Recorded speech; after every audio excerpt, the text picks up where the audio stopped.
Boa tarde, pessoal. Boa tarde. Boa tarde, Boa professor. tarde. Então, temos algum assunto suspenso? Só eu, né, que estou devendo a correção das provas, mas não preciso cobrar não, Tereza, eu vou fazer. Ok, hoje a gente vai começar um assunto novo, radiação. Dentro desses, aquilo que eu já prometi no começo do curso, né? Esse curso tem muita coisa, não é inteiramente nova, assim, no sentido de que a gente não sabe a matemática que a gente precisa para tratar essas coisas, mas são coisas que talvez a gente não tenha pensado antes, né? Por exemplo, né, para não deixar isso muito vago, por exemplo, campo elétrico de uma carga em movimento. Né? A gente está cansado de saber o campo elétrico de uma carga em repouso, a gente fala de cor, mas se essa carga tem velocidade e aceleração, né, o campo elétrico, como a gente viu, é diferente. Hoje a gente vai continuar nessa linha, né, exatamente olhando para aqueles termos novos que apareceram na expressão para o campo elétrico e o campo magnético, né, de cargas em movimento, cargas que têm velocidade e aceleração. Então, bom, eu gosto de fazer uma pequena revisão, né, antes de começar. Vou compartilhar a minha tela aí. O assunto de hoje é radiação. No livro isso corresponde ao capítulo 11. Eu espero que hoje a gente consiga ver o que é radiação de um dipolo elétrico. Eu vou deixar para definir melhor esse termo radiação um pouquinho mais para frente, ok? Daqui a pouquinho. Vamos começar lembrando o que a gente tem feito aí nos últimos tempos, né? A gente viu que se eu tenho cargas em movimento, ou seja, se eu tenho uma distribuição de cargas, né, que na posição R ela está mudando com o tempo, então ela depende da posição e do tempo. Tem uma distribuição de correntes também, então vou ter densidades de corrente J, que na posição R ela varia com o tempo também, né? J de RT. Então, isso aqui implica, essa dependência no tempo das distribuições de carga e corrente, implicam que o campo elétrico, né, na posição... vamos fazer as coisas direito aqui, né? Eu vou colocar a distribuição de carga na posição R' e a distribuição de corrente na posição R' também. É importante a gente diferenciar esses vetores R e R', né? Então, fazer um desenho aqui, para ficar bem claro o que é que a gente está tratando. Isso aqui é a origem do meu sistema de coordenadas. Eu tenho aqui uma distribuição de cargas e correntes nessa região do espaço, uma região localizada do espaço, tão grande quanto eu queira. A gente começa a ter problemas quando essa região vai até o infinito, né? Mas se ela é limitada, pode ser grande, porém limitada. Um ponto aqui nessa distribuição de cargas e correntes, eu vou indicar por esse vetor R'. Então, essa região que eu cerquei aqui, eu tenho uma distribuição de cargas ρ de R' que varia no tempo, T. Tem também a distribuição de correntes J, que varia aqui, nesse R' é o vetor que mapeia essa distribuição de cargas e correntes, ela varia no tempo também.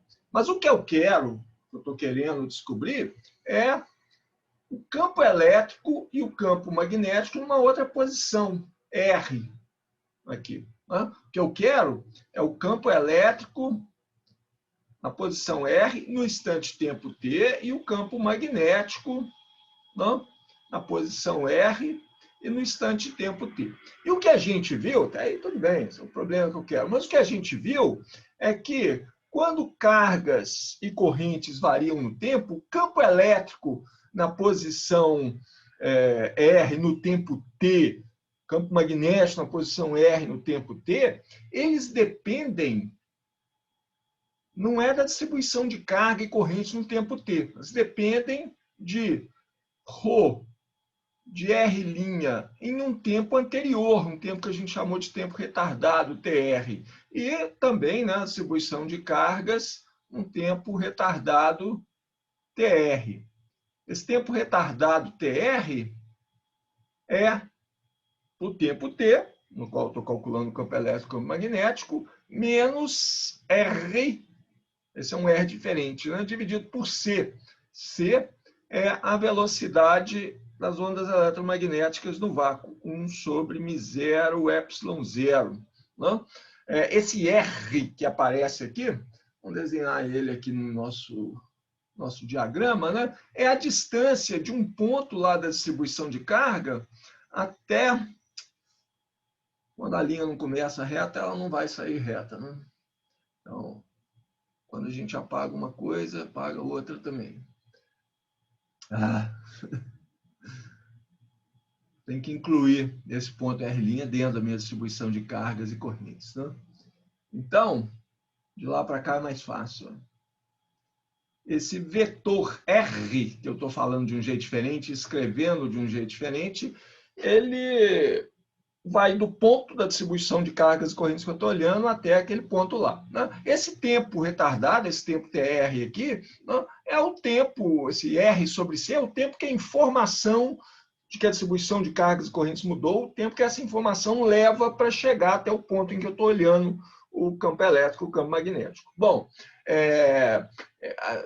a gente usou esse argumento físico, né? A gente chutou uma solução para os potenciais V e A, né? E aí conferimos que ela funciona. Tá? Então, olha, a gente não usou a informação de que a informação viaja com velocidade C. Tá? Uma hora vocês podem falar assim, ei, de onde você tirou isso? A gente sabe que ondas eletromagnéticas viajam com essa velocidade, mas e daí? A informação viaja com essa velocidade também? A mudança, né? O efeito da propagação, da mudança da distribuição de cargas e correntes viaja também com essa velocidade? O que a gente fez foi, basicamente, a gente supôs que sim, né? Chutamos uma solução, colocamos na equação que a gente tinha para os potenciais V e A e vimos que funcionava. Né? A gente tinha essa equação no calibre de Lorentz. Os potenciais V e A que eu estou falando aqui, né, a gente revisitou esses potenciais também, a gente viu que eu consigo equações para eles, e se eu tiver eles, eu posso calcular o campo elétrico e o campo magnético. O campo elétrico, ele depende do gradiente, do potencial V, como antes, e quando as coisas variam no tempo, né, apareceu esse termo novo, que é menos dA/dt. O campo magnético, ele continua sendo dado pelo rotacional do potencial vetor, do potencial A. Não vou colocar aqui, né, porque senão vai se titular, mas isso aqui é o campo elétrico no ponto R, no instante tempo t, depende do potencial no ponto R, no instante tempo t, depende do A no tempo t, no tempo t, na posição R. Esses potenciais dependem da distribuição de carga num tempo anterior. Okay? Essas coisas têm que ficar bem claras. Muito bem. Então, tem mais uma coisa que é bom a gente lembrar aqui agora, que a gente fez essa conta, né? A gente achou os potenciais, achamos potenciais V e A para uma distribuição geral de cargas e correntes em movimento. Com esses potenciais V e A gente calculou não, porque a gente não fez as contas, né? Mas a gente mostrou as contas, né? Assim, são as equações de G-Fimenko, né, que me dão o campo elétrico e o campo magnético. Vou copiar e colá-las aqui para copia o campo elétrico e o campo magnético, né? Nesse caso mais geral. Já veio até com as setinhas nos vetores, tá vendo? Esse é o campo elétrico e o campo magnético. Já deixei ele preparado aqui. É isso aqui.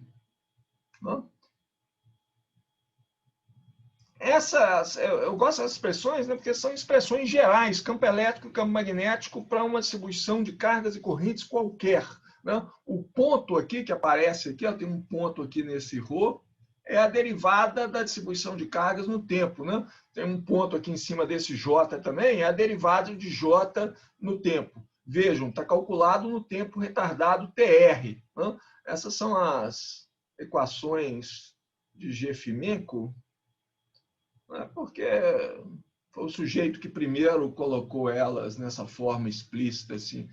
Acho que todo mundo sabia, assim, muita gente já tinha calculado, mas ninguém se preocupou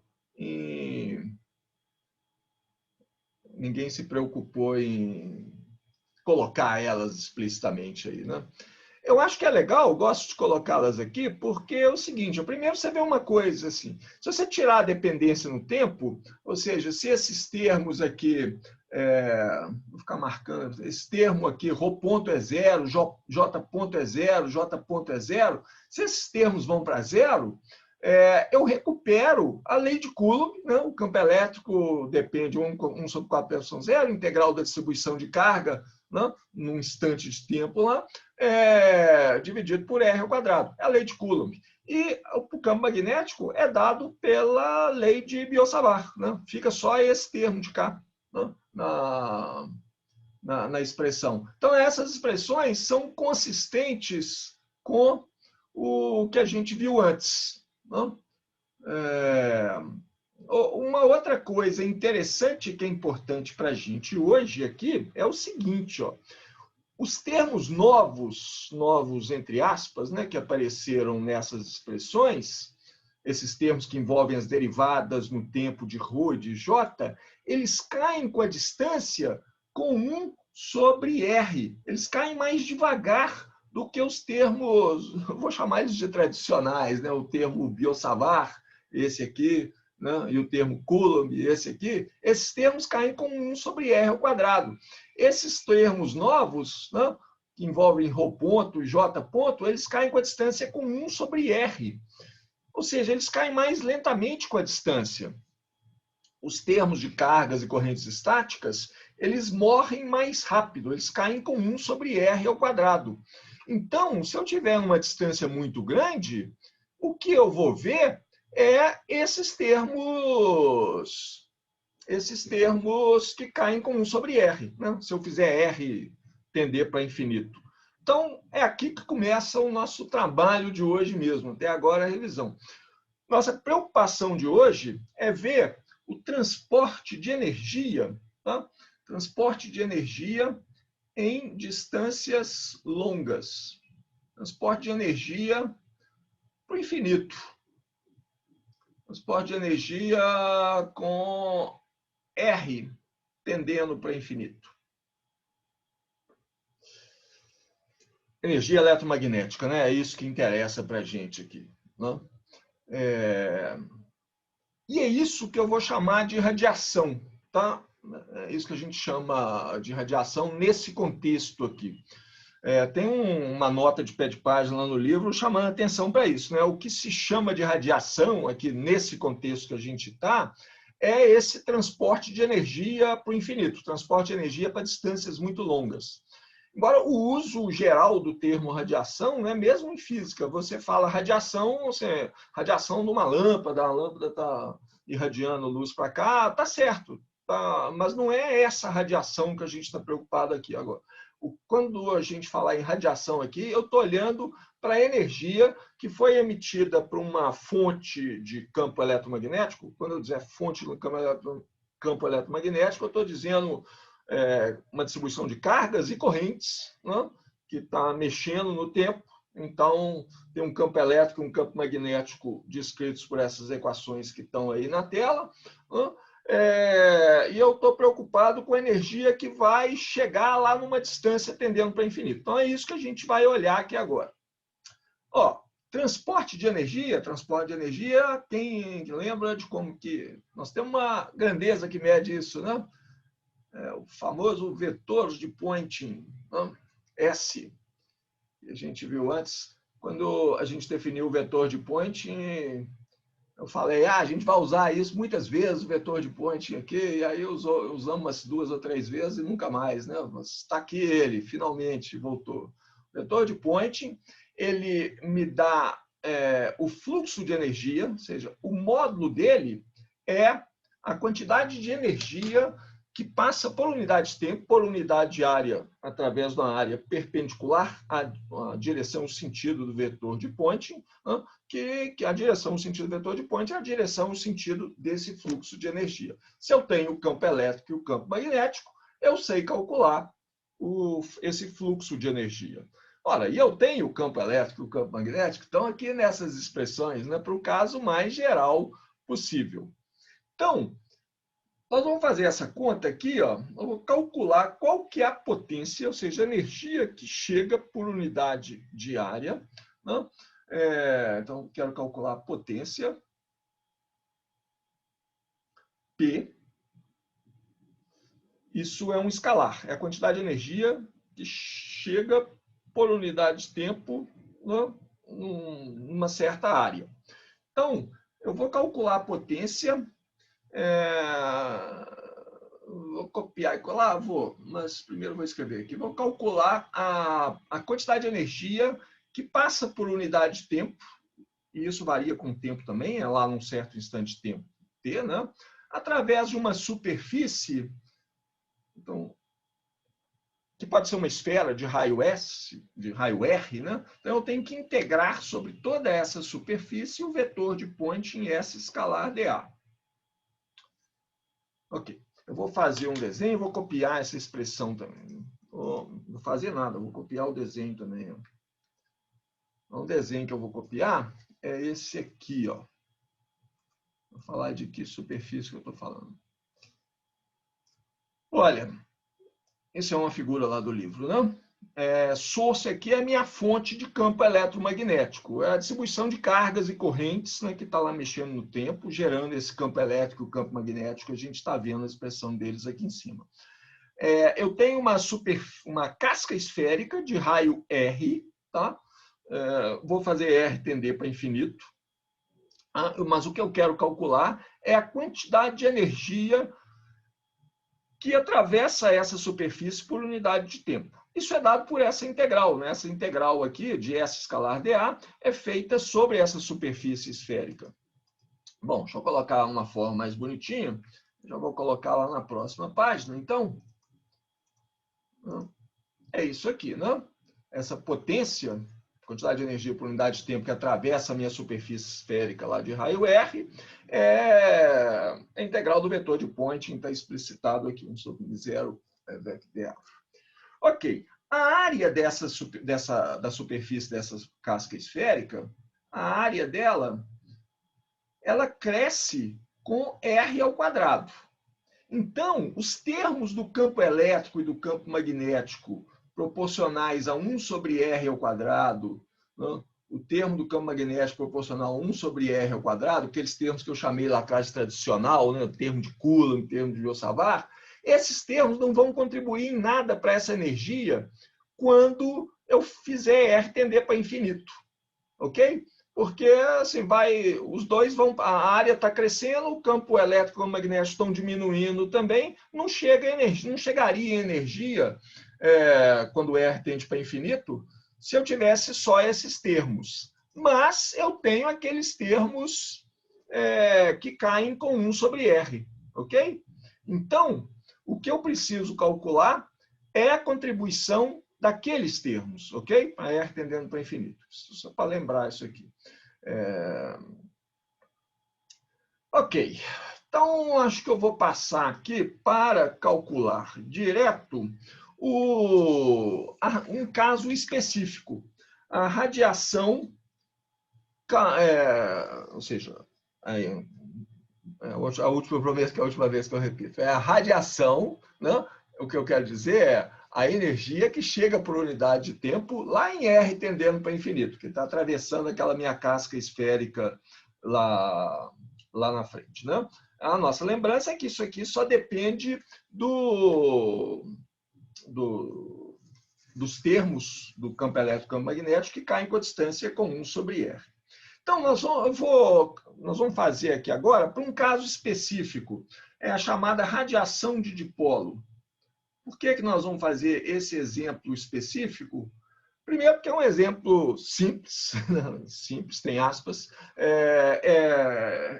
é relativamente fácil de calcular, a gente chega num resultado analítico aqui, mas demora um tempinho, é tudo que nós vamos fazer hoje, tá? Eu vou colocar um elétrico aqui, radiação de dipolo elétrico, porque depois nós vamos fazer com um dipolo magnético. Tá? A segunda razão, a primeira razão é isso, que é simples, a gente consegue calcular. A segunda razão é que é um caso importante. Né? Isso aí tem várias aplicações importantes. Eu posso trabalhar com antenas, né, com processo de produção de radiação. Esse é o jeito, é o primeiro jeito de tratar. Então, um dipolo elétrico, todo mundo sabe o que é, né? Uma carga mais Q e uma carga menos Q separados por uma distância D. Esse é um dipolo elétrico estático. Mas agora eu quero um dipolo elétrico oscilante. Eu quero essas cargas oscilando no tempo. Então, tem várias maneiras de modelar isso. Um jeito é eu fazer a carga mexer mesmo. Né? A carga mais Q aqui vai lá para baixo, a carga menos Q vai lá para cima, elas ficam oscilando no tempo. Né? Isso é um pouco difícil de modelar. Um jeito mais fácil de modelar, mas que dá o mesmo resultado, é você fazer o seguinte. Vou eu copiar e colar. Hoje é o dia do copia e cola. Tá? Ctrl C. Eu vou copiar esse desenho aqui. Eu vou aumentar ele. Provavelmente vou ter que repetir ele na próxima página, porque nós vamos ter que fazer umas contas em cima desse desenho aqui. Olha, meu dipolo está aqui, tá vendo? Ele está... Vou marcar as cargas aqui. Ó. Eu tenho uma carga mais Q aqui, né? E uma distância D dela, eu tenho uma carga menos Q. Isso é o dipolo elétrico tradicional que a gente conhece. Tá? Mas o que eu vou fazer para simular um dipolo oscilante, eu vou fazer cada uma dessas cargas aqui, ó, a carga mais Q, ela varia no tempo, né? Ela tem uma amplitude Q0 e ela varia no tempo com um cosseno de um ômega t. Ômega é a frequência com que essa carga oscila. Né? E a carga menos Q, né? Então isso aqui é a carga menos Q, isso aqui é a carga mais Q, ok, isso aqui é a carga menos Q oscila do mesmo jeito. Tá? Essas cargas aqui, ó, isso aqui é Q mais Q, isso aqui é menos Q, né? E Q que está ali é um Q de T. Isso aqui é um Q de T. Então, eu estou simulando a oscilação desse dipolo, fazendo essas duas cargas variarem no tempo. Então, bom, cosseno varia entre mais 1 e menos 1, né? Vocês vão ver que a carga mais Q vai sair de... Esse T aqui ficou incompreensível. A carga mais Q, ela vai passar por zero, ela vai lá em menos Q, e aí ela volta, né, a ser mais Q. Oscila harmonicamente no tempo a mesma coisa para a carga menos T. Não? Ok, isso é um dipolo oscilante. Né? O dipolo P, que é um vetor, não? O dipolo P no tempo, isso é um vetor, ele é Q0D, né? D é a separação entre as duas cargas, e tem esse termo cosseno de ômega t. Né? E ele está orientado ao longo da direção que eu vou chamar de Z chapéu. Essa direção aqui, ó. Z. É o eixo do dipolo, que passa pelas duas cargas. Bom, nosso problema, então, é calcular o campo elétrico e o campo magnético causados por esse dipolo elétrico oscilante num ponto R, tá? Distante esse ponto R que está aqui, ó, R, né? A um ponto que eu vou fazer R tender para infinito. Né? Isso aqui vai ser uma distância grande em relação a D, a distância do dipolo. Em princípio, é um problema trabalhoso, mas que a gente sabe fazer. Olha só, eu sei escrever o potencial disso aí. Eu posso escrever esse potencial explicitamente. É o potencial de duas cargas pontuais. A única diferença é que elas oscilam no tempo. Mas eu tenho a expressão aqui para a oscilação delas no tempo. Basta colocar isso, tá? Então, vou copiar e colar a expressão aqui. Se alguém não reconhecer ela imediatamente, vamos analisar essa expressão aqui. Esse é o potencial V, né? Numa posição R, no instante tempo T, né? Causado por essas duas cargas mais Q e menos Q que variam no tempo. Né? Então, esse potencial é 1 sobre 4πε0, o valor de uma carga sobre a distância dela ao ponto, né, mais o valor da outra carga, dividido pela distância dela àquele ponto. Né? A distância de cada carga ao ponto no qual estou querendo calcular o potencial, né? Da carga de cima, vamos dizer, eu podia chamá-la de carga positiva, é o nome que a gente está dando para ela, mas ela é positiva no instante-tempo inicial. Né? Então, ok. Então, vou chamar positiva a carga que tem um valor mais que zero no instante-tempo T igual a zero, e vou chamar de carga negativa aquela carga que tem o valor menos que zero no instante-tempo T igual a zero. Né? Então, a distância da carga positiva até o ponto R é R+, né, que é o termo que aparece aqui embaixo. A distância da carga negativa até aquele ponto é R-, é o termo que aparece aqui. Sinal menos está aqui, né, menos que zero. Vocês veem o meu mouse quando eu aponto aqui? No vídeo que eu fui conferir, me pareceu que às vezes o mouse aparece e às vezes não. Alguém me respondeu? Quem me respondeu? Sim. Obrigado, Tereza. Eu fui ver os vídeos das aulas, mas eu não consigo ver os vídeos muito tempo, não. Eu fico com vergonha de mim mesmo, é ridículo. Não sei como é que vocês têm paciência. Vocês deviam me criticar mais e falar, não, eu falo, primeiro, minha voz é horrorosa no vídeo, segundo, fica uma pose assim de, sei lá, o sabidão, não sei. Vocês podem protestar, tá?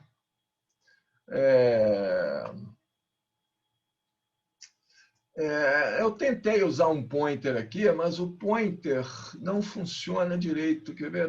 Quando eu estou usando o PowerPoint é muito melhor. Esse aqui é o pointer, quer dizer, vocês veem esse pointer, vocês veem muito melhor. Né? Só dá trabalho, ok. De vez em quando eu uso ele, então. Então, essa aqui é a carga positiva, essa é a carga negativa. A distância da carga negativa ao ponto R-, a distância da carga positiva ao ponto no qual estou calculando o campo elétrico e o campo magnético. Por enquanto, estou calculando só o potencial, né? R+. Né? Então, nessa expressão aqui, entendemos isso aqui. Esse sinal menos é porque essa carga do lado de cá, né, do lado direito da expressão, é a carga negativa. E aqui eu tenho o cosseno, devia ser o cosseno de ômega-t, né? Mas aqui está o cosseno de t menos R mais C. É aquele ponto que a gente comentou no início, né? O efeito do movimento dessas cargas aqui leva um tempo para chegar lá. Então, o potencial nesse ponto aqui, ele depende de como era a carga no instante-tempo anterior. T menos a distância dela ao ponto dividido por C, né? A mesma coisa para essa carga de cá. Muito bem, então nosso problema agora é calcular essa expressão, ok? Então, vamos lá. A primeira coisa que eu vou fazer é calcular essas coisas aqui embaixo, R+, Professor, e R'. professor, a única coisa que eu não entendi é dessa carga oscilante. A carga, ela está girando em torno do ponto D ou é apenas a carga oscilando por algum motivo, mas sem ser necessariamente ela... Ela está fazendo isso aqui, ó. A carga mais Q, ela tá parada, todas essas duas cargas estão paradas, essa aqui está parada, essa aqui também está parada, tá? O que ela está fazendo, ela começa, tem instante de tempo T igual a zero, eu tenho mais Q aqui em cima, menos Q aqui embaixo. Né? Aí, vamos deixar o tempo correr. Essa carga aqui começa a diminuir, ela passa por zero, ela fica negativa, aí ela volta a aumentar, seguindo um cosseno. A mesma coisa com uma diferença de fase de 180 graus para essa de cá. Ela começa com valor menos que zero, diminui para menos 0,9 que zero, passa pelo zero, né? Fica positiva e volta. É um jeito de modelar o dipolo. Tá? Um dipolo oscilante, a gente imediatamente pensa as cargas oscilando assim. Né? Você imagina que as cargas vão fazer isso aqui. Dá para resolver esse problema dessa forma. Mas aí, essa expressão aqui fica bem mais complicada. Tá? O resultado final é o mesmo, prometo para vocês. Ok?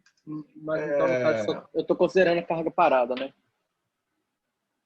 Você está considerando A A carga carga parada. parada, o módulo dela que está mudando. Entendi. Deu para entender? Então, assim, vocês podem protestar falando, isso não é um dipolo oscilante. O efeito é o mesmo, tá? Uma coisa é mudar a distância entre as cargas, né? Fazer elas trocarem de lugar assim. Né? É um dipolo oscilante. A outra coisa, eu faço essa carga lá de cima diminuir, ficar negativa, aumentar de novo. Né? E aí, a mesma coisa para a carga de baixo, só com uma fase oposta. Isso dá um dipolo oscilante também. Ok? O resultado final, o potencial não tem a mesma cara, não. Se a gente for escrever o potencial para essa distribuição de cargas, que as cargas ficam andando aqui, não? O potencial vai ser diferente, porque eu vou ter que colocar aceleração, né, nessas cargas. É um problema consideravelmente mais complicado que leva ao mesmo resultado final. Ok? O efeito físico é o mesmo. Muito bem, então. Esse dipolo não tem nada de especial, é um dipolo elétrico normal. Mas, assim, especial como? Ele tem aplicações, ele é um caso simples, é o caso mais simples que a gente pode pensar. Ok, você pode pensar numa carga sozinha, acelerando no espaço, né? Mas esse caso do dipolo, ele tem aplicações importantes. Tá? Então, assim, como eu disse antes, né, tem duas coisas que levam a gente a tratar desse dipolo, que dão entusiasmo para a gente tratar desse dipolo. Um é que eu consigo resolver. Outro, analiticamente, como a gente está fazendo. A outra coisa é que ele tem aplicações importantes. Isso é uma base de como uma antena funciona, né? Tanto para receber radiação como para emitir radiação. Ok? Bom, então vamos lá. Tá? O que eu quero fazer, então, é calcular essa expressão aqui, né? A expressão para o V. Isso é só o começo do problema. A gente precisa do potencial V e a gente precisa do potencial A também, né? Mas vamos lá, então. Eu quero calcular essa expressão para o potencial V, tá? Numa distância R, essa distância R aqui, grande em relação ao tamanho do dipolo. Ok? Então, eu posso escrever, acho que eu vou escrever aqui mesmo, depois eu... não, dá espaço aqui para escrever, né? Eu posso escrever essas distâncias R mais e R menos, ó. Vamos copiar aqui e colar ali.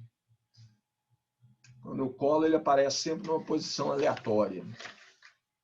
Ok, tem a ver onde que estava no... Não, né?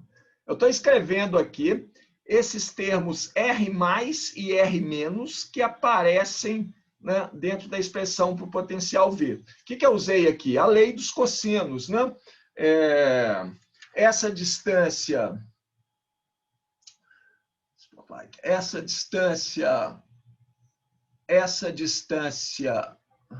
Tá vendo? Esse cara, às vezes, ele para lá em cima e não vem aqui. Vou escrever aqui mesmo. Essa distância aqui, ó, R ao quadrado, mais essa distância que é D sobre 2 ao quadrado, as duas coisas estão aqui, ó, R ao quadrado, D sobre 2 ao quadrado, né? Menos 2 vezes o cosseno desse ângulo, né, θ. Então, é essa distância aqui, R mais... Eu quero calcular a distância R mais. Então, essa distância R mais ao quadrado é R ao quadrado mais D sobre 2 ao quadrado menos 2 vezes R vezes D sobre 2 cosseno desse ângulo. É a lei dos cossenos, né, a generalização do teorema de Pitágoras. Então, é menos 2 vezes RD. Né? Então, ó, aqui tem menos para o R mais. Aqui tem um 2 aqui, menos 2 vezes, mas aqui debaixo do D é D sobre 2. Né? Então, esse 2 aqui cortou com aquele 2 ali. Para a distância R menos é a mesma coisa, só que esse ângulo que aparece aqui, ó, é π menos θ. Π menos θ. Quem disse que eu não consigo escrever em letras minúsculas? π menos θ. Cosseno de π menos θ é cosseno π, cosseno θ, mais seno π, seno θ, o que dá cosseno de menos θ. Tá? O cosseno de π menos θ é menos o cosseno de θ. Então, por isso que o sinal aqui troca de menos para mais. Tá? Então, eu tenho as distâncias R mais e R menos. Agora eu vou começar a usar o...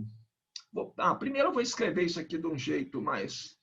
O R mais ou menos, eu vou colocar o R ao quadrado para o lado de fora. O R, né? O R mais menos, ele é igual ao R ao quadrado. Né? Vou colocar a raiz na forma de um elevado a meio aqui. Né? Então, isso aqui eu tirei o R ao quadrado para fora, aqui ficou 1, né? Menos ou mais, né? Dependendo se é o R mais ou R menos.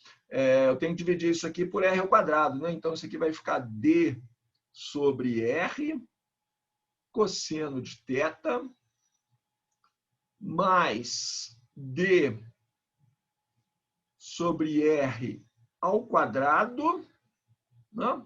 Dividir pelo R ao quadrado que eu tirei lá para o lado de fora. E tem esse 2 aqui, né? Que é... Vou tirar ele para fora do quadrado, ele fica 1 sobre 4 aqui. Isso tudo tem que ser levado a meio. Olha só, se eu fizer D muito menor do que R, esse termo aqui, que tem D sobre R ao quadrado, eu posso jogar ele fora.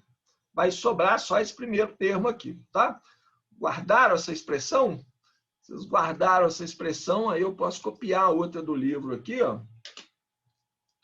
Não? O que eu vou fazer agora é fazer D sobre R tender para zero. D muito menor do que R. Né? Então, esse termo que aparece com ele ao quadrado vai para zero, sobra só esses dois primeiros termos. Ou seja, o R mais e o R menos vai ficar assim. Ó. R mais e R menos é mais ou menos R. Tem um passo aqui que a gente perdeu, né? Tem que fazer ele na mão aqui, ó. Porque aqui ele fez uma expansão, né, da raiz. Então, vamos voltar lá atrás. Não tem espaço para fazer isso aqui, né? Vai ficar isso aqui elevado a mais menos, né? Então, tem um passo aqui antes disso, tá? Que é o seguinte, ó. R mais menos é aproximadamente igual a R 1 menos mais D sobre 2R, não, D sobre R só. Exatamente esse 2, para explicar esse 2 que eu vou ter que fazer essa conta aqui. D sobre R cosseno θ, né? E eu já tirei o outro termo, só que isso aqui está elevado a meio. Aí eu faço uma expansão de série de Taylor disso aqui, tá? Isso aqui é 1 mais ou menos um número pequeno. Né? Então, isso aqui é aproximadamente isso que está aqui embaixo. Né? Isso aqui dá aproximadamente R, que multiplica 1, menos mais... isso aqui está elevado a meio, então vem um meio para cá, meio... que é o termo da derivada primeiro, D sobre R, cosseno θ, mais aí vem outros termos aqui na frente, né, com potências maiores de D sobre R, mas eu estou jogando para fora as potências de D sobre R. Que é essa expressão que está aqui embaixo, né, que eu tinha colocado aqui. Muito bem, isso é só uma parte do nosso problema. Isso aqui vale, né? Isso aqui está valendo, que a aproximação que a gente fez aqui, que eu vou chamar de aproximação 1. Vai ter uma sequência de aproximações aqui. Essa aqui é a primeira delas. D muito menor do que R. Professor. Oi. Mas ali no início não estava em evidência R ao quadrado? Desculpe, Beatriz, eu saí R ao quadrado, mas eu tinha que tirar ele da raiz, né? Eu errei aqui, ó. Não.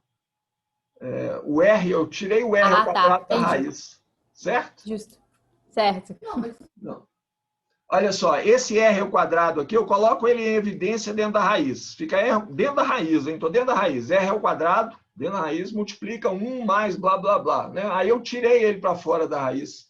Então, eu tenho que apagar esse quadrado aqui. O meio está só nessa parte, certo? Fui eu que errei aqui. Obrigado, Beatriz. Certo? Tranquilo. Tranquilo. Então, essa aqui é a nossa primeira aproximação.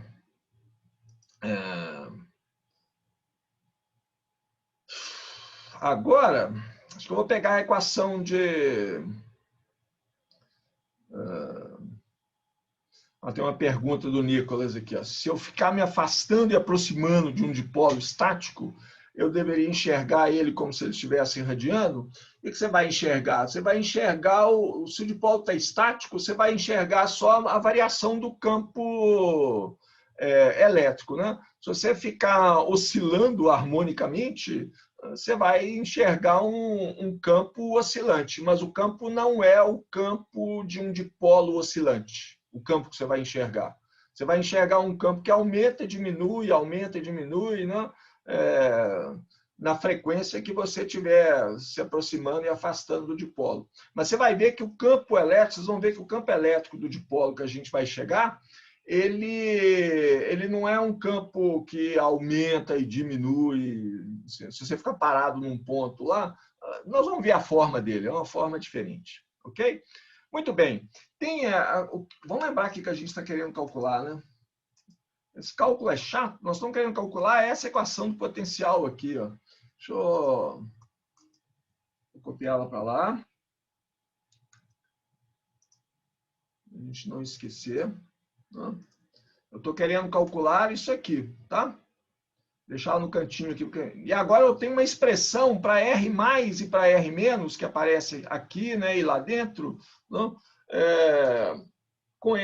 Que é essa que está aqui, essa que nós chegamos aqui, dentro dessa aproximação, não? De que eu estou longe do dipolo. Longe significa uma distância grande comparada com o tamanho dele. Eu quero calcular agora esse cosseno aqui em cima. Tá? Então, eu posso copiar e colar aqui, é uma necessidade, não é só preguiça de escrever, não. É porque senão a gente não chega lá. Ó.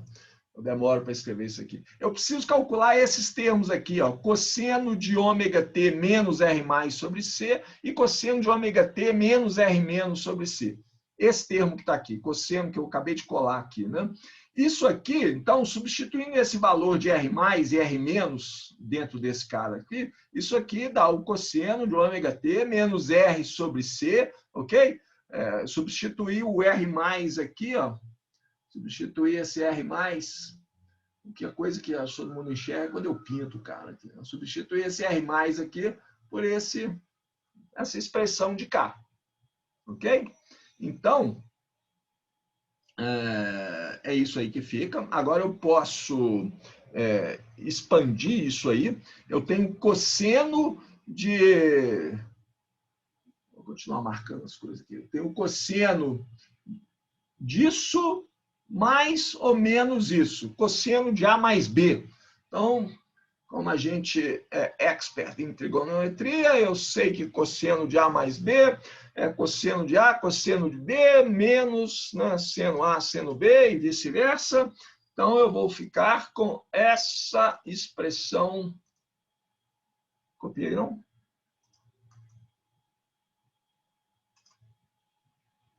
Ué. Copiar é Ctrl+C e cola. É isso aqui. O que eu fiz foi abrir o cosseno de A mais B. Tá? Fiquei com essa coisa de cá. Não? Esse aqui é o A, esse aqui é o B, o ômega D mais C. Muito bem, agora eu vou fazer a segunda aproximação. A segunda aproximação são todas dentro do mesmo espírito. Não? A segunda aproximação consiste em fazer o tamanho do dipolo D muito menor do que C sobre ômega. Olha, tudo que eu estou falando aqui é C, esse número que apareceu aqui, né, que é a velocidade com que a informação é transmitida, a informação da mudança de distribuição de cargas correntes é transmitida, e ômega é a frequência de oscilação de cargas. Se, ó, tem um se grande aqui. Se ômega é a frequência de uma onda e se c é a velocidade dessa onda, então esse c sobre ômega que está ali, seria 1 sobre k, né? 1 sobre o módulo do vetor de onda dessa onda, que é lambda sobre 2π. Então, se a gente pensar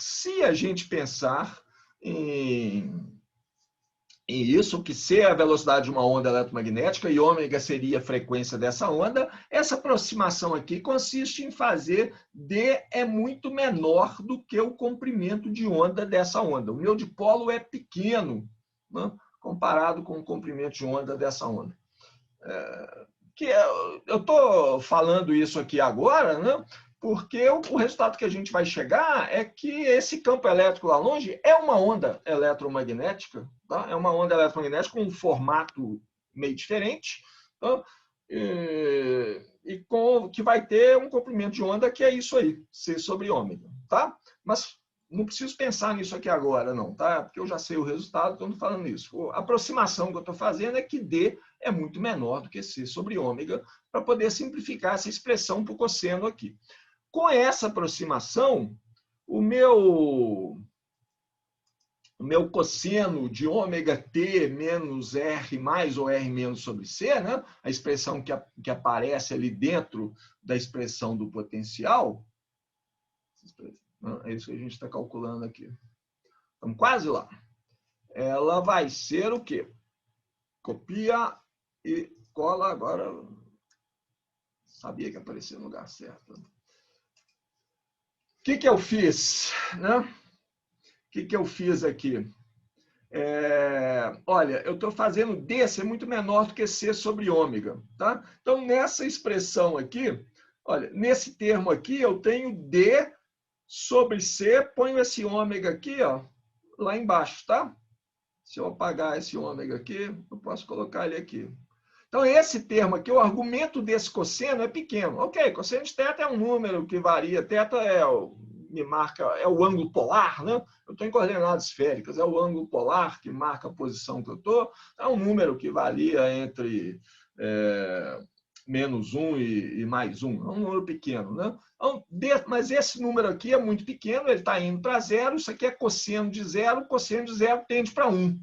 Não? Então, ficou esse termo aqui, ó. Essa primeira parte aqui ficou só cosseno de ômega t menos RC. Só essa coisa aqui, certo?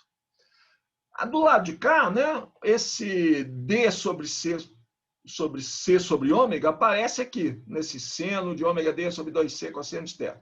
Meus comentários sobre cosseno de θ. Isso aqui, então, é um ângulo muito pequeno, tendendo para zero. Né? Seno de um ângulo que tende para zero, tende para o ângulo θ.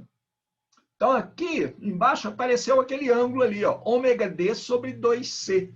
Ômega D sobre 2C está aqui, não? Cosseno θ, não posso esquecer do cosseno θ. Ômega D sobre 2C, cosseno θ, que é o argumento, vezes esse seno que está aqui na frente. Ok? Então, essa aproximação 2 consistiu em fazer o seno que aparece nessa expressão, sendo aquelas coisas ali, né? Tender para θ e o cosseno. Não devia chamar de θ, não, porque já tem um outro θ lá, né? Não vamos confundir as coisas mais que elas já são confusas. Vou chamar um seno de alfa tendendo para zero, tende para alfa. E o cosseno de um ângulo alfa qualquer, quando ele tende para zero, isso tende para 1. Tá? É isso que foi feito ali. Esse é o parênteses aqui no canto. Muito bem. Então, agora eu posso levar esse cosseno aqui, né, na expressão para o V, nessa expressão simplificada para o cosseno, que inclui as minhas duas aproximações, o R mais aqui embaixo também. Vou ter uma expressão agora para o potencial, que vai ficar da seguinte forma. Vou ter que mudar de página, né? Meu potencial, que é uma função de R, θ e do tempo, né? ele fica com essa cara aí. P0 cosseno θ. O P0 eu nem lembro se eu falei do P0 antes, né? O P0 é, por definição, Q0D. Ele apareceu lá atrás, espero que vocês tenham percebido. Não vou voltar lá atrás, não, tá? Depois, P0 cosseno θ menos ômega sobre C, bababá, ok? Para chegar nessa expressão, o que eu fiz foi substituir esse R mais e R menos aqui, R mais aqui, R menos aqui, no denominador das expressões, né? E esses cossenos que aparecem lá no numerador, né, foram aproximados por essas expressões aqui. É só levar lá, né? Levar essas duas expressões, expressão 1 e 2, né, na expressão 3. Esse é o tipo de coisa que aparece no livro, né, que a gente, às vezes... Mas essa aqui é fácil de ver mesmo. Então, levando 1 e 2 em 3, eu tenho essa expressão para o potencial. Mas não acabou ainda não, vou simplificar isso mais ainda. Vou fazer a aproximação 3. Mais uma aproximação.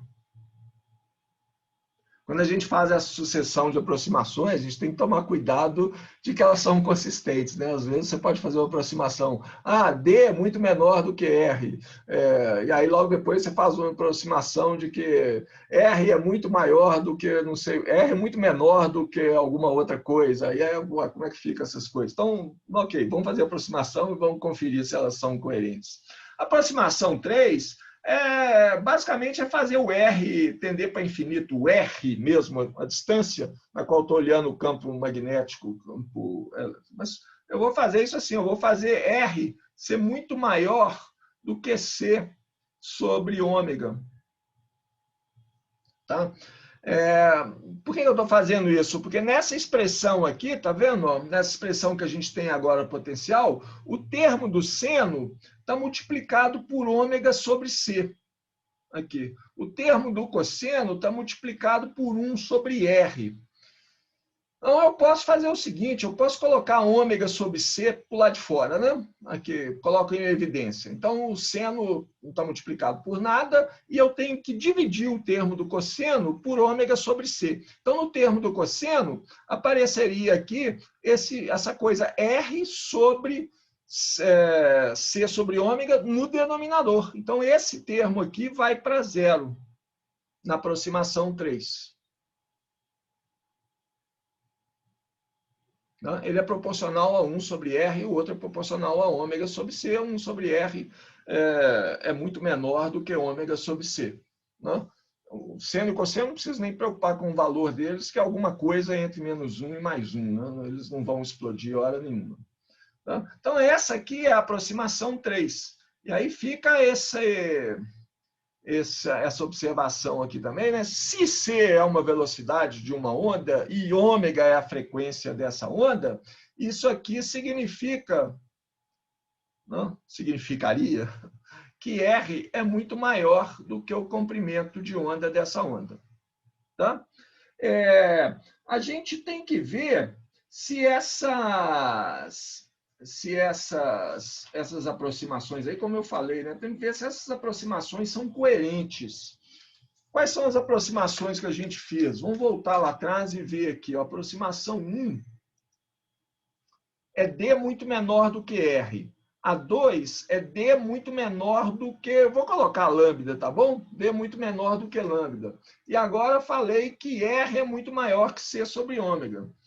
Essas aproximações... eu posso colocá-las todas juntas.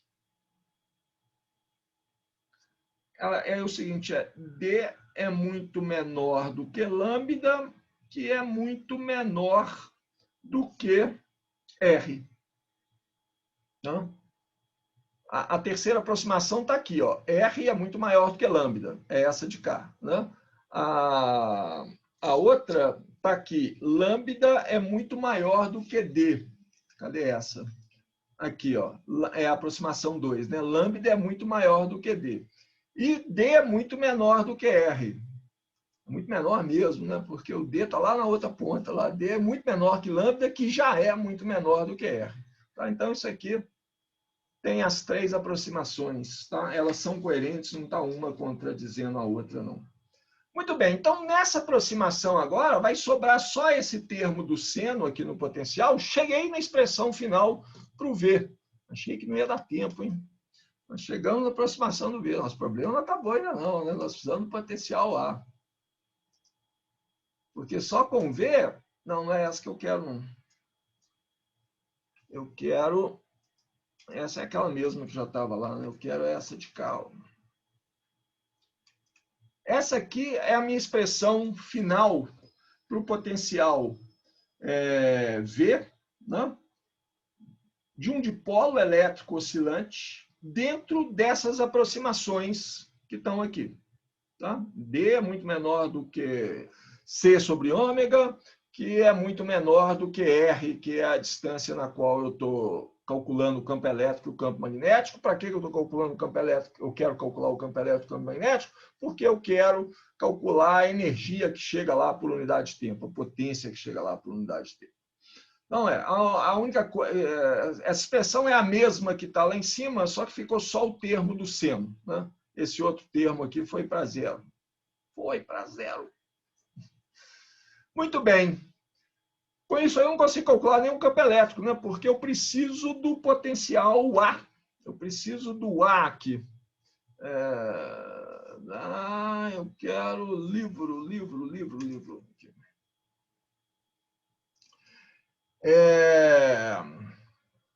O potencial A, para a gente calcular o potencial A, eu preciso da corrente.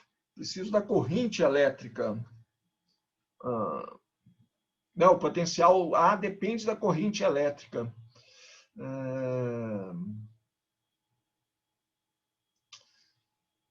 O Leo dá uma pulada nisso aqui. Ok, mas eu vou copiar isso aqui. Já temos V, vamos calcular o A. Acho que dá tempo a gente fazer isso aqui. Não tem muita diferença. Estou olhando para o dipolo de novo, tá? Só que agora eu tenho que pensar em termos de uma corrente fluindo aqui, tá? Então eu tenho que pensar, essas cargas estão mudando porque tem uma corrente fluindo por um fio que liga esses 2 pontos aqui. Então, o melhor jeito de pensar nesse problema, se você quer uma imagem física dele, é você pensar que aqui em cima eu tenho uma esferazinha pequenininha, né? Aqui embaixo eu tenho uma outra, e a carga, elas estão ligadas por um fio condutor, e essa carga nas esferas está passando de uma para outra. Eu só vou olhar a carga e vou ver para olhar a corrente aqui, tá? É o jeito de calcular o potencial vetor A. Então, ó, tem uma corrente fluindo aqui nesse fio que liga as 2 esferas, tá? O valor dessa corrente é a taxa de variação da carga no tempo. Né? É disso que depende. Então, ela é isso aqui. Ó. A corrente que flui naquele fio, ela flui na direção Z. Tá? Então, é a derivada de Q no tempo. Vamos lembrar do Q, né? O Q no tempo é Q0 cosseno de ômega t. Né? Então, dq dt é menos Q0 ômega seno de ômega t, e eu tenho que colocar uma direção para essa corrente, né, ao longo da direção z. Isso é uma coisa que incomoda um pouco, corrente como vetor, mas se eu estou ao longo de um fio em linha reta, não tem muito problema, não. Bom, por que eu preciso dessa corrente? Porque o potencial vetor, ele depende da corrente, né? Nessa altura dos acontecimentos, lembrar lá de eletromagnetismo 1, né? O potencial vetor, para um caso como esse, o A, na posição R no instante tempo t, ele vai ser dado por μ0 sobre 4π, é integral sobre a distribuição de corrente. Aqui é uma corrente que vai de menos d sobre 2, né, que é esse ponto aqui embaixo. né, onde inicialmente eu tinha a carga menos Q, até o ponto D sobre 2, da corrente, para não colocar o sinal de corrente, o sinal de vetor na corrente, eu vou colocar ele no vetor DL. É meio frescura, mas eu fico mais confortável assim. E DL, apesar de eu não ter muitos rigores matemáticos, não, como vocês já perceberam, dividido pela distância R, né? Que é o R menos R'. R, cujo módulo aparece ali, né? É por definição o R, ponto no qual eu estou olhando o potencial, e R', que é o ponto, que é o vetor que mapeia essa distribuição de corrente, que aqui no caso é fácil, porque ela está só ao longo do eixo Z. Então, substituindo o valor da corrente lá, eu vou ter esse potencial aqui, ó, A. Tá? O potencial A, que eu estou calculando lá naquele ponto R lá longe, né? Esse aqui é o ponto R lá longe. R é o ponto que vai do meu elemento de corrente até o ponto no qual eu estou calculando o potencial, né? Aquela integral de menos D sobre 2, a corrente, né? Na direção Z, né? Sobre o R dZ. Bom, então aí agora eu tenho que fazer o mesmo tipo de coisa de antes. A gente pode fazer essa integral, né? Faço as aproximações, tá? do R grande, uso a lei dos cossenos aqui de novo, ok? Para achar essa distância R aqui, em termos de D sobre... Não é D, né? Vai ser Z, né? Isso aqui, ó, isso aqui é a distância... Olha, se vocês tiverem problemas de fazer isso, eu prometo fazer, tá? Mas eu não vou fazer agora, a não ser que vocês protestem. Vocês podem protestar, tá? Essa aqui é a origem, ó. Então, essa aqui é a distância Z, tá? Daqui até o elemento corrente. Essa aqui é a distância R. Z ao quadrado mais R ao quadrado menos 2RZ, né, cosseno de θ, dá o R ao quadrado, tá? Então, substituo ele aqui, tá? Faço as mesmas aproximações que a gente fez antes, a gente chega no seguinte resultado para o potencial vetor. São as mesmas contas, mesmas aproximações, tá? Só muda... Mas não se acanhe de pedir para fazer se algum ponto lá não ficar claro. O resultado que eu chego é esse aqui, né? O potencial vetor lá naquele ponto R, no instante tempo T, né? Olha só, esses potenciais dependem só de R e de θ, né? Não depende do ângulo φ. Os potenciais têm simetria cilíndrica, né? Cilíndrica, axial. Eles não dependem de φ, dependem só de R e de θ. Ok, com isso aí na mão, eu posso agora calcular o campo elétrico, né? E o campo magnético. Né? O campo elétrico, o trabalho não acabou não, tá? Campo elétrico é menos o gradiente de V menos dA dt. Mas eu já tenho uma expressão para o V, eu já tenho uma expressão para o A, né? Então basta derivar isso aqui no tempo, mole para nós, né? E tirar o gradiente do V que estava lá atrás, né? Mole para nós também. Só tem que lembrar que o gradiente de V, eu tenho que usar coordenadas esféricas, né? Então a expressão para o gradiente de V é o seguinte, ó. O gradiente de V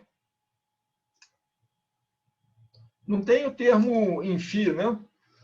dV dr na direção R chapéu, menos 1 sobre R dV dθ na direção θ chapéu.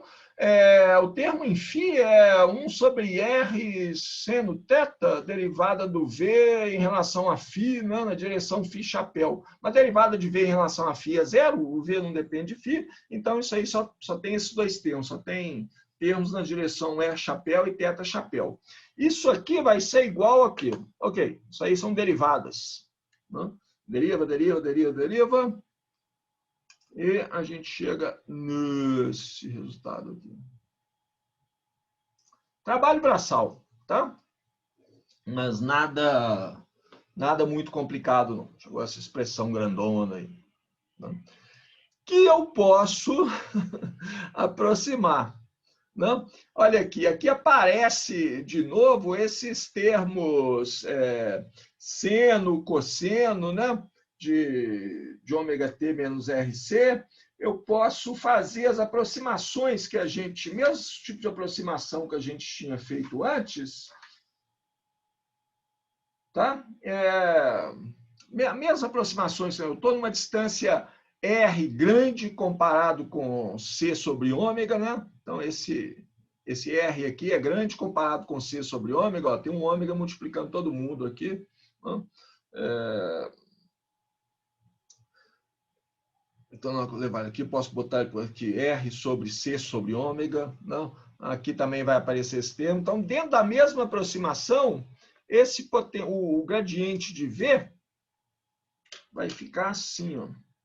Copio e colo de novo. Mas eu preciso agora ir para outra página. O gradiente de V vai ficar igual a isso de cá.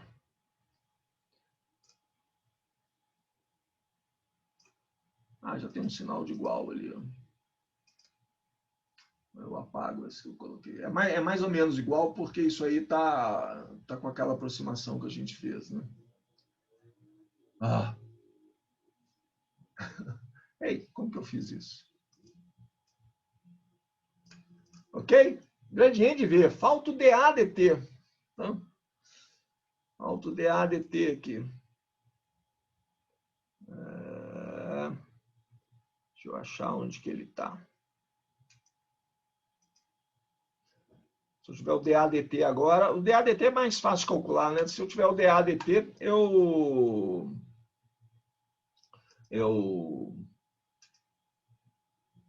calculo o campo elétrico. Então, é isso que a gente vai fazer aqui agora. Achei. É isso aqui.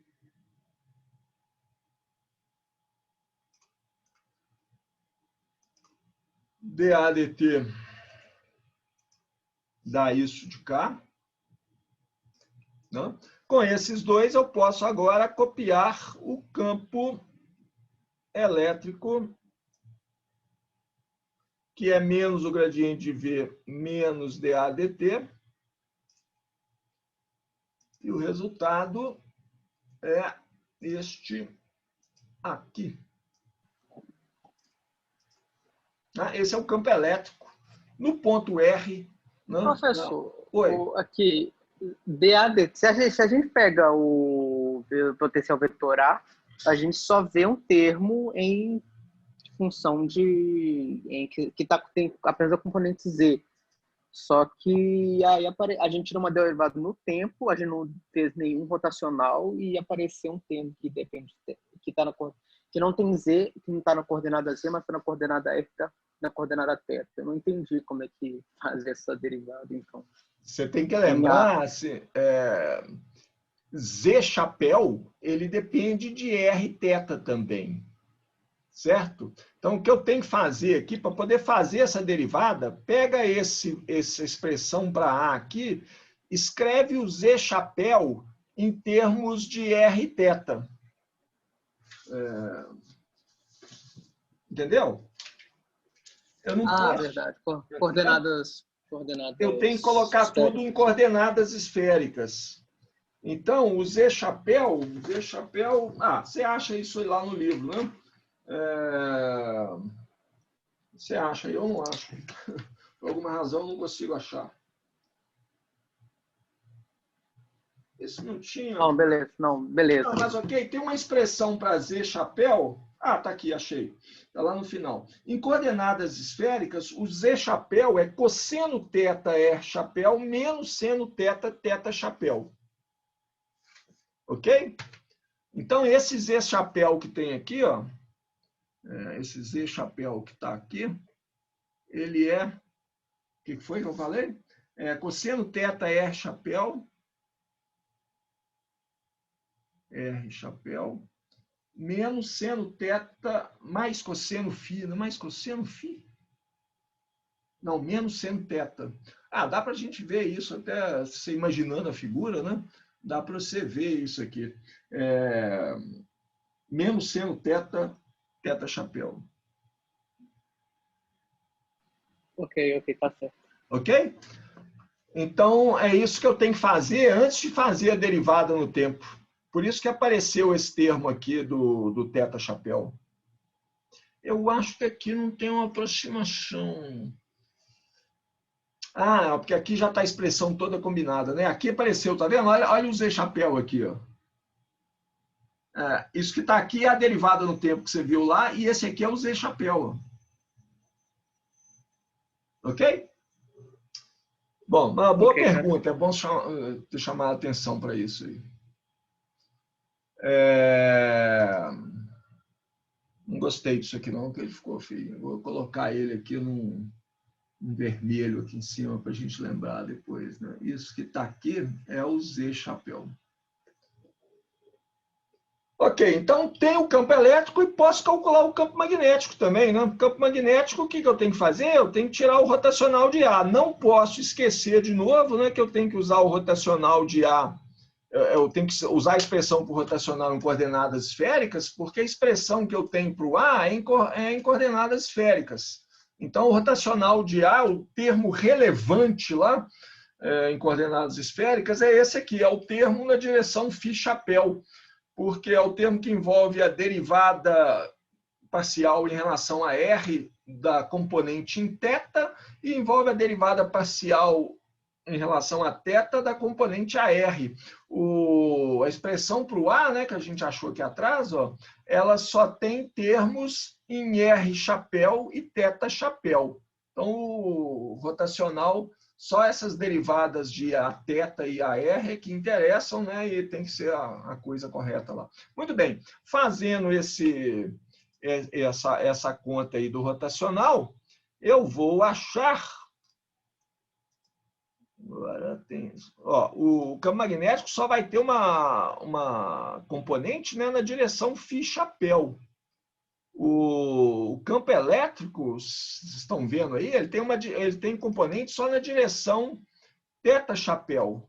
Então, vou colocar essa conta aqui, apesar de eu já podia colocar direto no campo magnético, né?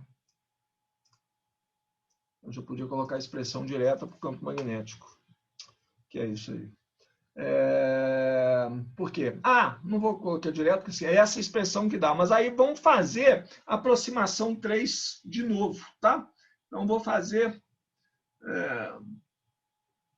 para simplificar essa expressão aqui do campo magnético, então nós vamos fazer a aproximação que é aquela de R tendendo para o infinito, né? R muito maior do que ômega sobre C. C sobre ômega, não? Era C sobre ômega, não? Vamos conferir, eu escrevi certo. R muito maior do que C sobre ômega.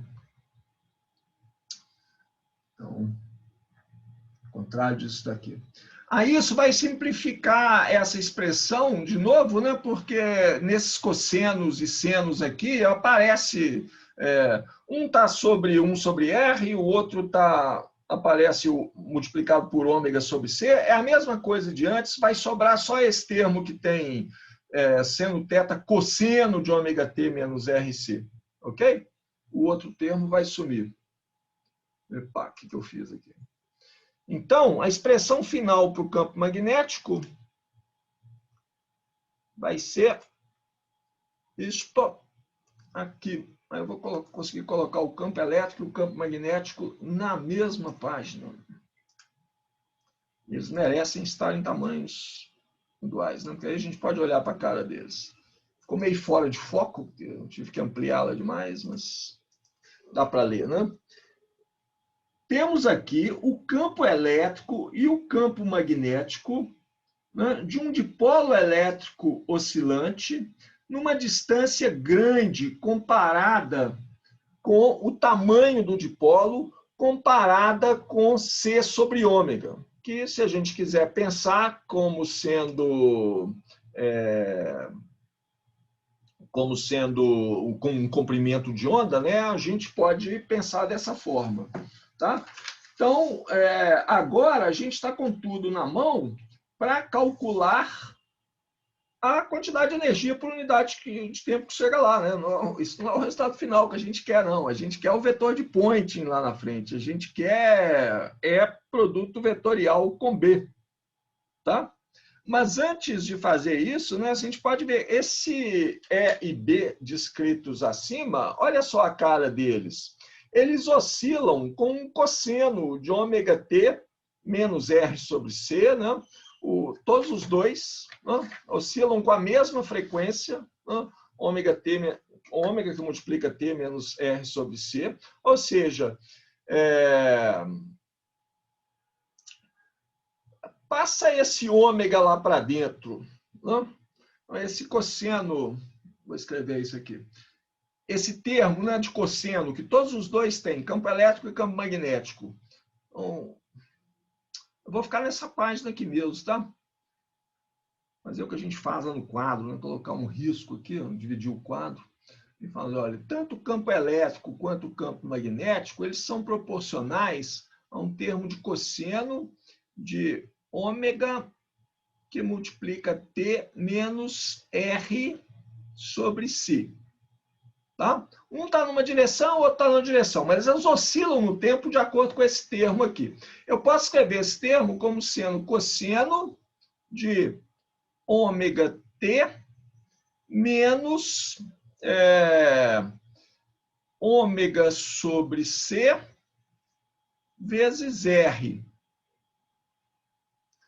Ômega sobre C eu posso chamar, não posso chamar, vou chamar ômega sobre C de 1 sobre lambda. Se vocês quiserem, eu estou definindo isso aqui. É 1 sobre lambda. Então, o campo elétrico e o campo magnético, eles são proporcionais a um cosseno de ômega t menos...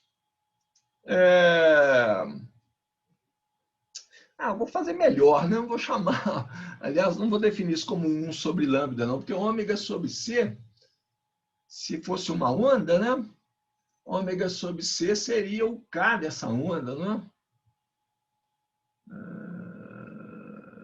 Seria o K dessa onda. Então, vou definir isso como K. Então, isso aqui é menos K vezes R.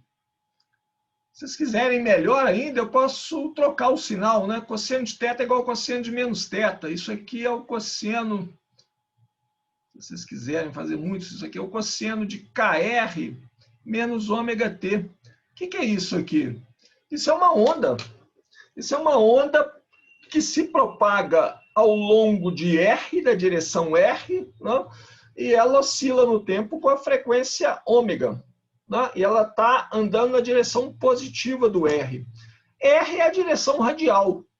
Então, R não é uma direção tipo assim Z, né? Aquela onda que a gente estudou antes, uma onda plana, era cosseno de Kz menos ômega T. Você fala, isso é uma onda plana, né? Um plano que está andando, né?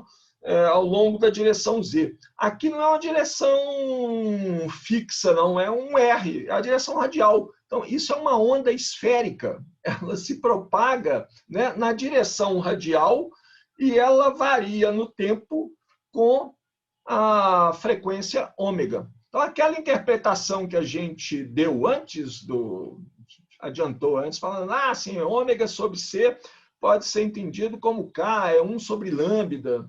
Não? Posso definir isso como 1 sobre lambda vezes 2π, né? 2π sobre lambda. Essa interpretação está valendo, porque o campo elétrico e o campo magnético desse dipolo oscilante, longe do dipolo, longe significa uma distância grande comparada com o tamanho do dipolo, né? Ele é uma onda eletromagnética, só que é uma onda esférica. O campo elétrico e o campo magnético são perpendiculares entre si, um está na direção θ chapéu, o outro está na direção φ chapéu. Então, nessa frente de onda esférica, né, você vê o campo elétrico aqui na direção θ chapéu, né, e o campo magnético na direção φ chapéu. Se eu pegar um outro ponto, né, da esfera aqui, θ é uma outra direção, θ chapéu é outra direção, φ chapéu é outra direção, mas eles são sempre perpendiculares um ao outro. E a onda está se propagando na direção perpendicular ao campo elétrico e o campo magnético, né, que é a direção R chapéu. Legal, né? É uma onda esférica. Mas, e a intensidade dessa onda, olha outra coisa legal, que a intensidade dessa onda, né, que depende do módulo ao quadrado do B e do E, né, do campo elétrico, ela cai com R. Tá? A intensidade cai, a magnitude do campo elétrico e do campo magnético cai com R. Agora, tem essa dependência em seno de θ, né, tanto para o campo elétrico quanto para o campo magnético. Então, a cara dessa onda, eu acho que eu não consigo desenhá-la, não, mas tem uma figura aqui no livro, não tem? Essa figura aqui é da intensidade. Vamos calcular o vetor de Poynting primeiro, né, que é o que a gente queria. Estamos chegando no nosso limite de tempo aqui, ó. Mas ok, assim, então gasta um tempo para olhar para isso aqui, ó. Tem mais uma coisa legal aqui, né? A magnitude dos campos, olha como é que elas se relacionam.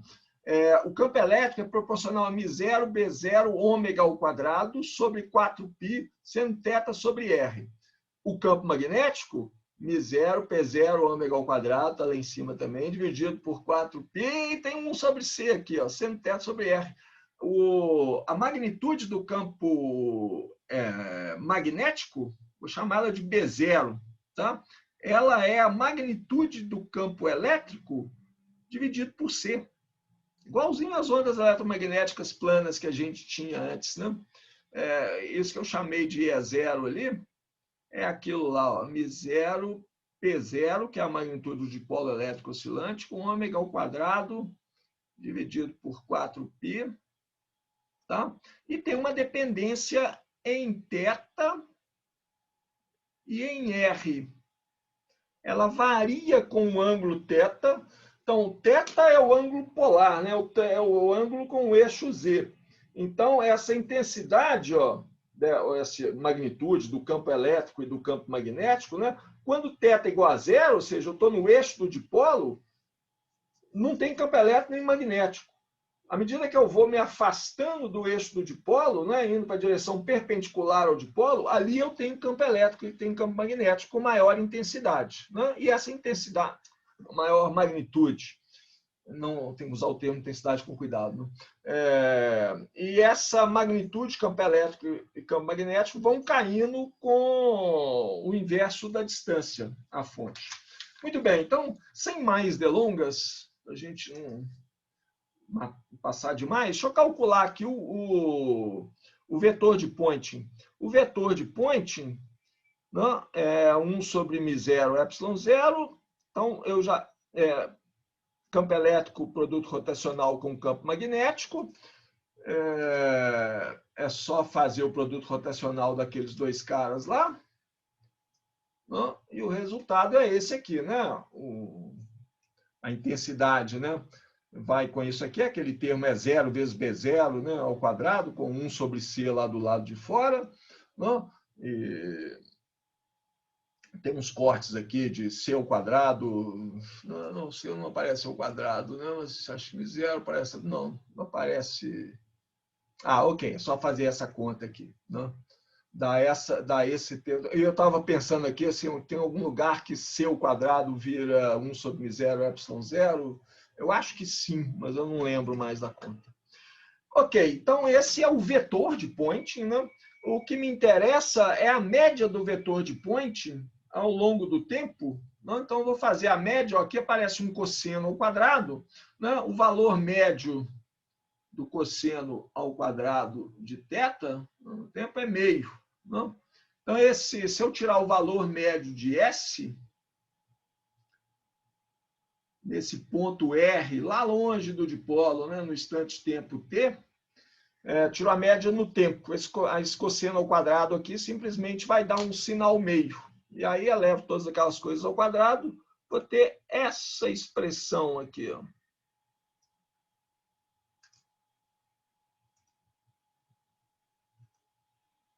Essa. O S veio junto, né?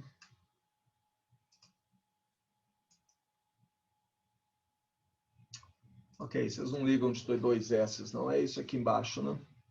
Essa expressão final, não. A gente quer a potência, né?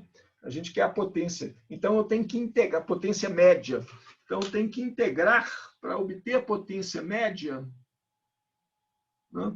Eu tenho que integrar esse valor médio de S, vetor S, né?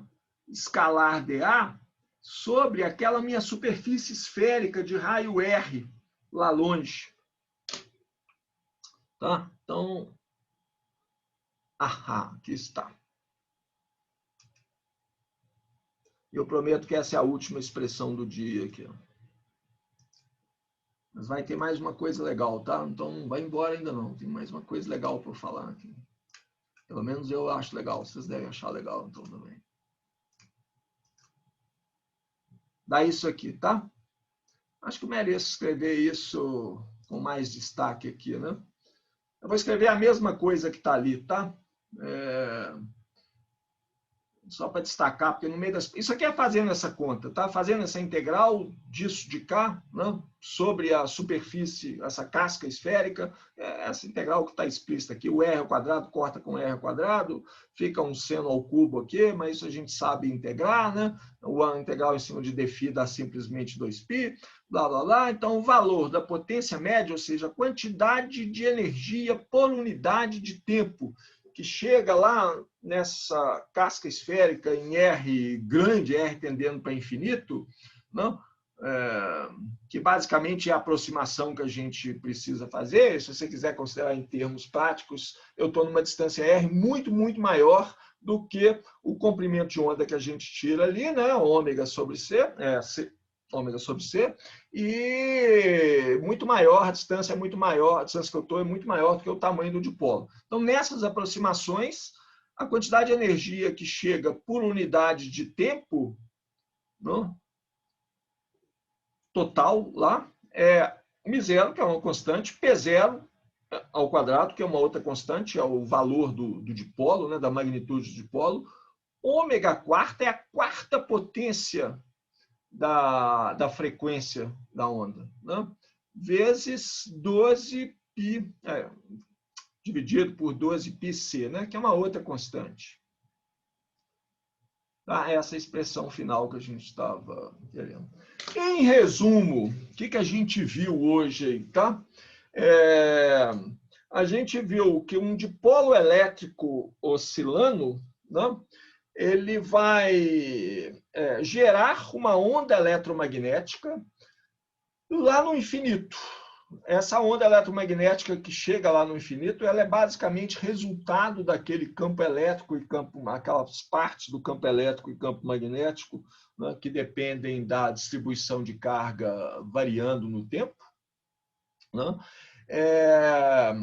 Essa onda eletromagnética lá longe, ela é uma onda esférica, uma onda eletromagnética esférica. Campo elétrico e campo magnético são perpendiculares entre eles. Ela está se propagando na direção radial, perpendicular tanto à direção do campo elétrico e campo magnético. Então, isso aí permanece. Tá? Que mais? A magnitude, né, da onda do campo elétrico e campo magnético cai com 1 sobre R, isso é o que você espera, né? E a quantidade de energia que chega lá longe por unidade de tempo, ela é proporcional à quarta potência da frequência dessa onda, né? Que é a frequência de oscilação do dipolo. Então, assim, tem um exemplo no livro que é quase que só palavras, né?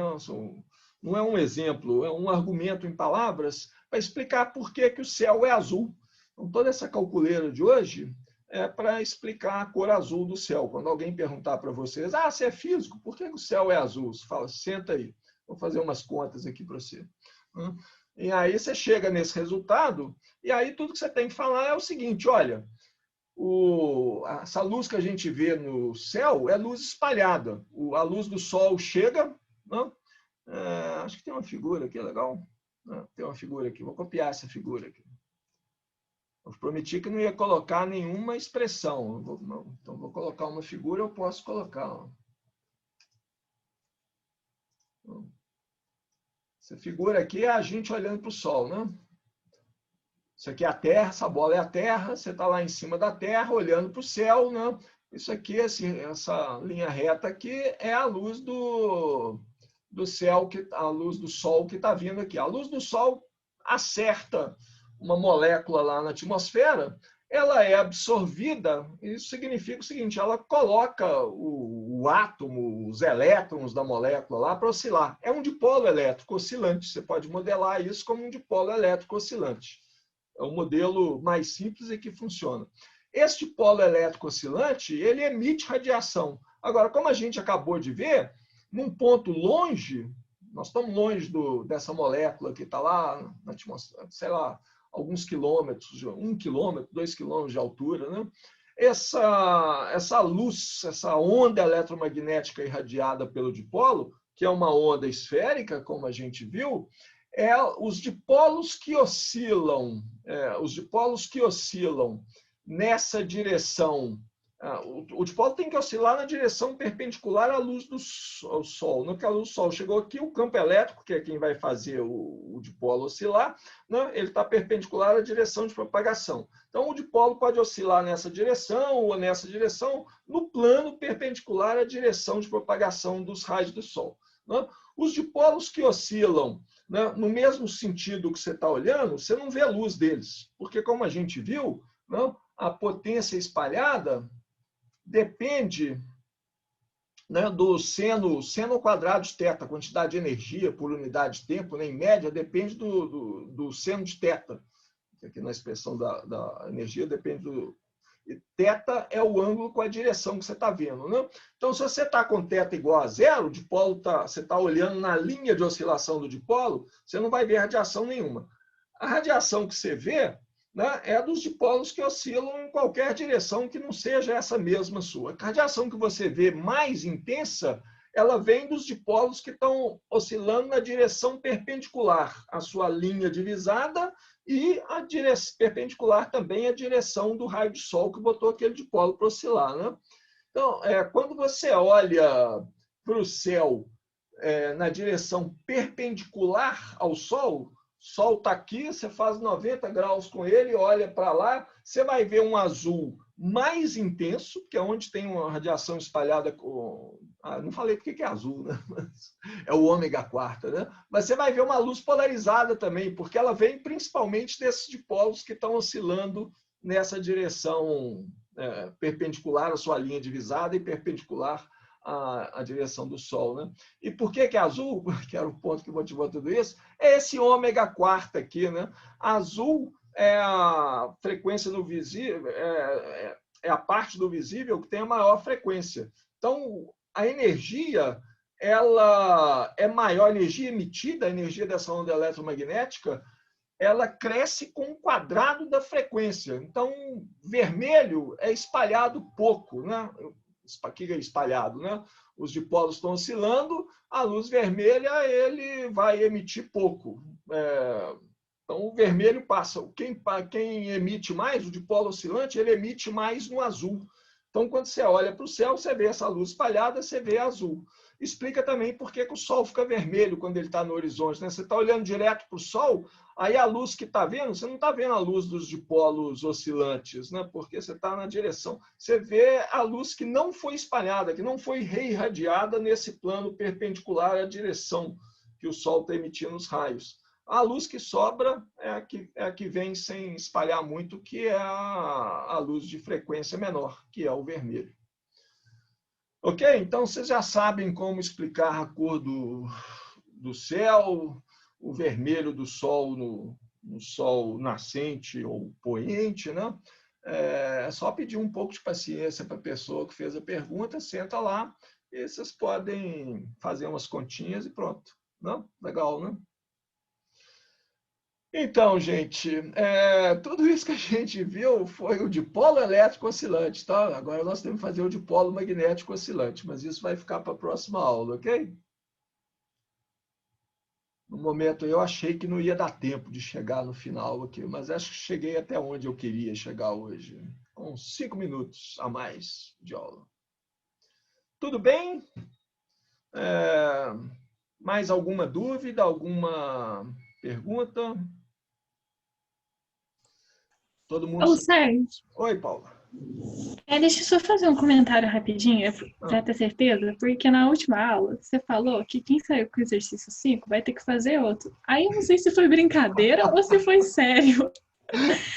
Pra eu saber, porque pra fazer final de semana. Pergunta para o Daniel Haas se foi sério.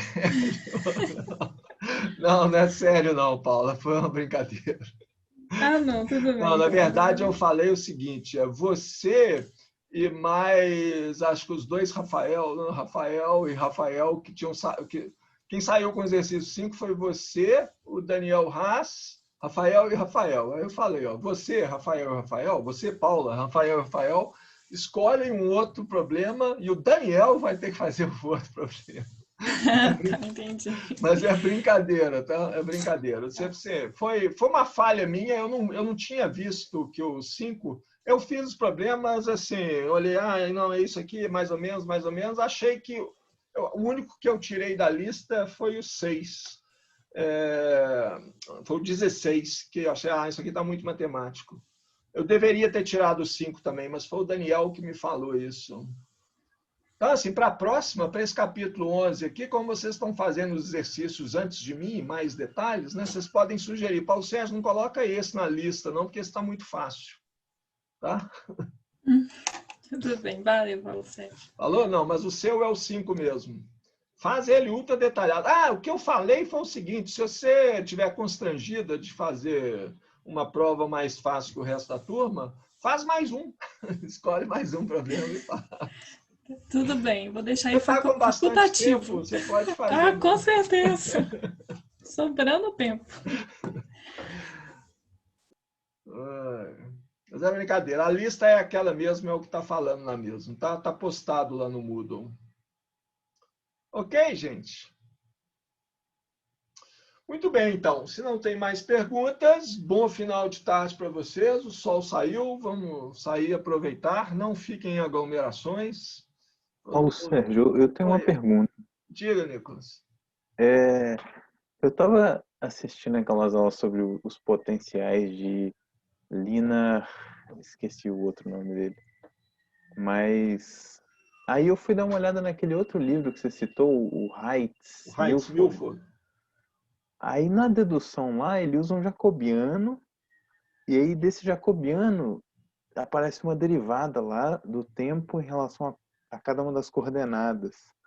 E aí ele define essa derivada como um vetor unitário na direção da R cursivo, né? Sim. Sobre C. E aí eu fiquei confuso sobre o significado dessa definição. E eu não sei se tem um significado exatamente. Porque... Eu não lembro não, Nicolas. Eu não estou lembrando exatamente como é que ele fez a conta. Não estou lembrando desse detalhe da conta. Mas eu acho que ele faz uma transformação de coordenadas, não é não? Isso. E aí ele tem que usar esse jacobiano por causa dessa transformação de coordenadas. Para mudar o volume, né, da integral. A mudança de coordenada é simples. Ele só fala que é a posição menos um VT. Sim. E aí, na hora que você joga isso no jacobiano, aí tem aquele monte de derivada lá, e aí acaba saindo esse dt dx, dt dy, dt dz. Só que eu não sei se eu entendi o significado disso. Por isso que eu... O significado físico dessas coisas? Isso. Não gasta muito tempo procurando o significado físico, não. É um outro jeito matemático de fazer a conta. Tá? Assim, a maneira como você acha o potencial, ou como você chega lá, não tem significado físico assim, que eu saiba, que seja importante. São maneiras matemáticas de chegar num resultado que me produz o campo elétrico e o campo magnético do mesmo jeito. Tá? Entendi. É porque eu posso te mandar depois para Ah, tá. Não, sim, aí fica mais fácil de ver qual que é a sua dúvida exatamente. Se você quiser, se você... porque eu meio que dei uma justificativa, mas eu achei meio, sei lá. Parece que eu tava só roubando, sabe? Só para tentar justificar um negócio que eu sabia que estava certo. Aí... Não, esse é o melhor jeito. Assim, se você quiser fotografar, escanear e me mandar o que você vê, e marca lá, ó, a minha dúvida está aqui, aí eu olho e a gente conversa. Beleza. Beleza? Tá bom, obrigado. Tá bom, gente. Mais alguma dúvida, gente? Então, de novo, boa tarde para vocês. Não? Até semana que vem, né? O problema, a prova é para terça-feira que vem, ok? Qualquer dúvida, postem lá no Moodle ou me mandem um e-mail. Falou, gente. Um abraço, então, para todo mundo. Tchau. Falou, professor. Falou, professor. Tchau, professor. Obrigado.